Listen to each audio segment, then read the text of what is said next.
নমস্কাৰ, মই উদিপ্তা আভা কলিতা। আজিৰ সভাৰ সভাপতি মহোদয়, বিচাৰক মণ্ডলী আৰু উপস্থিত ৰাইজ, মই আজি কলাগুৰু বিষ্ণু ৰাভাৰ দেৱৰ বিষয়ে দুই এষাৰ ক'ব খুজিছোঁ। ভুল হ'লে ক্ষমা কৰিব। 1909 চনত 30 জানুৱাৰী থাৰ্ছডে কলাগুৰু বিষ্ণু ৰাভাৰ জন্ম হৈছিল ঢাকা টাউনত। তেখেতৰ দেউতাকৰ নাম আছিল গোপাল চন্দ্ৰ ৰাভা আৰু তেখেতৰ মাকৰ নাম আছিল গেথিবালা। তেখেতে তেখেতৰ দেউতাকৰ আৰু মাকৰ 8 নম্বৰ পুতেক আছিল। তেখেতৰ দেউতাক এজন আৰ্মি অফিচাৰ আছিল। তেখেতে ঢাকাতে LP স্কুল পঢ়িছিল। তেখেতে 7 বছৰত এখন নাটক কৰিছিল। সেই নাটকখন উৰ্দু ভাষাত আছিল আৰু তেখেতে ৰাজকুমাৰৰ এক্টিং কৰিছিল। তেখেতক চবে সোণৰ চামুচ লৈ জন্ম হোৱা বুলি কৈছিল, কাৰণ সেই সময়ত তেখেতৰ পৰিয়ালটো বহুত ধনী আছিল। তেখেতক চবে কটু বুলি মাতিছিল।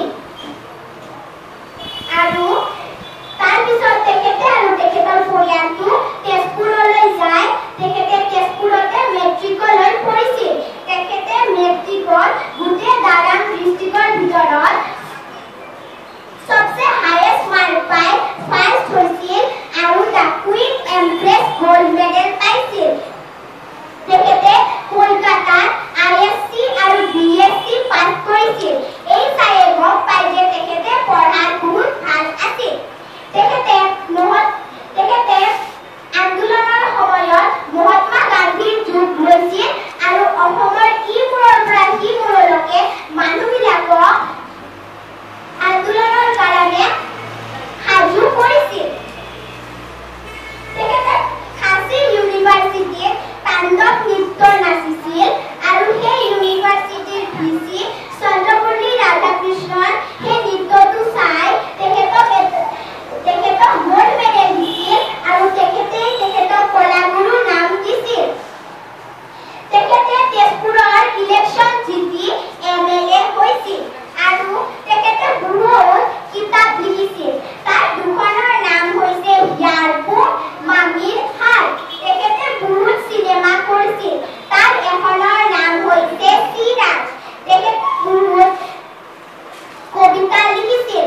তাৰ দুখনৰ নাম হৈছে অসমীয়াৰ দুখীয়া আদিম ভাই আৰু ইয়াৰ ফুলনি। তেখেতে বহুত ধুনীয়া আৰ্ট কৰিছিল আৰু তেখেতে প্ৰথম শংকৰদেৱৰ আৰ্ট কৰিছিল।